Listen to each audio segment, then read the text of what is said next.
প্রিয় দর্শক, ইরান এবং যুক্তরাষ্ট্র ইসরায়েল সংঘাতের মধ্যে সব থেকে যে বড় প্রশ্নটি হয়ে দাঁড়িয়েছে সেটি হলো কে জিতবে এবং কে হারবে।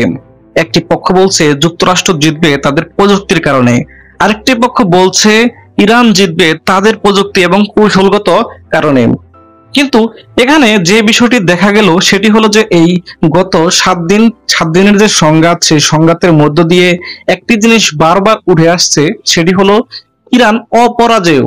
তাদেরকে পরাজিত করা একদম কঠিন একটি বিষয়।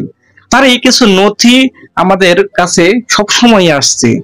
ইরান কখনো হার মানছে না, তারা হেরে যাবে, হয়তো তারা হেরে যাবে এরকমটা মনে হচ্ছে, কিন্তু সেখানে একটি কিন্তু চলে আসে, মনে হচ্ছে তারা হারবে না। কিন্তু এমনটি কেন? এর অন্যতম প্রধান কারণ হলো হরমুজ প্রণালী। আপনারা জানেন ইরানের পার্লামেন্টে হরমুজ প্রণালী বন্ধের জন্য একটি বিল পাশ হয়েছে এবং সেই বিলের কারণেই যুক্তরাষ্ট্র এবার একদম চীনের দ্বারস্থ হয়ে গেছে। হরমুজ প্রণালী বন্ধ না করার বিষয়ে ইরানকে রাজি করানোর জন্য চীনের প্রতি আহ্বান জানিয়েছে যুক্তরাষ্ট্র। দেশটির পররাষ্ট্রমন্ত্রী মার্কো রুবিও ফক্স নিউজকে একথা জানিয়েছেন।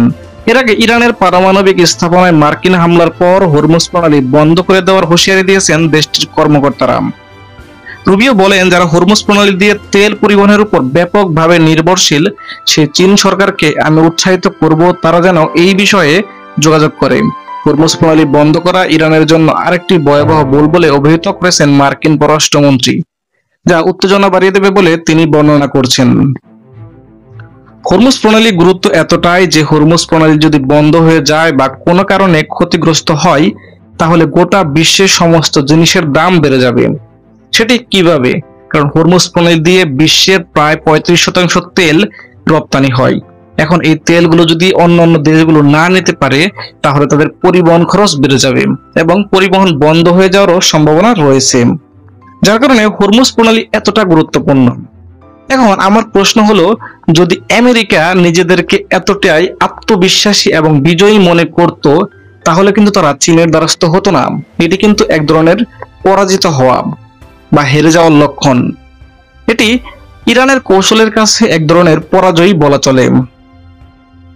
ইরানের সর্বোচ্চ নেতা, আধ্যাত্মিক নেতা আয়াতুল্লাহ আলী খামেনি বলেছেন, যুক্তরাষ্ট্রের যে নৌ ঘাঁটিগুলো আছে মধ্যপ্রাচ্যে সেগুলো যুক্তরাষ্ট্রের জন্য কোনো শক্তি নয়, বরং সেগুলো তাদের জন্য একটি দুর্বলতা।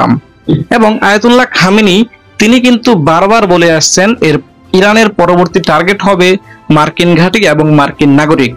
আপনারা হয়তো জানেন না, যুক্তরাষ্ট্রের প্রায় 40 থেকে 50 হাজার সামরিক কর্মকর্তা এবং তাদের ফোর্স রয়েছে মধ্যপ্রাচ্যের প্রায় 17টি ঘাঁটিতে। এখন ইরান যদি এই ঘাঁটিগুলোকে লক্ষ্যবস্তুতে পরিণত করে তাহলে আমেরিকার সেই দাম্ভিকতা কোথায় যাবে?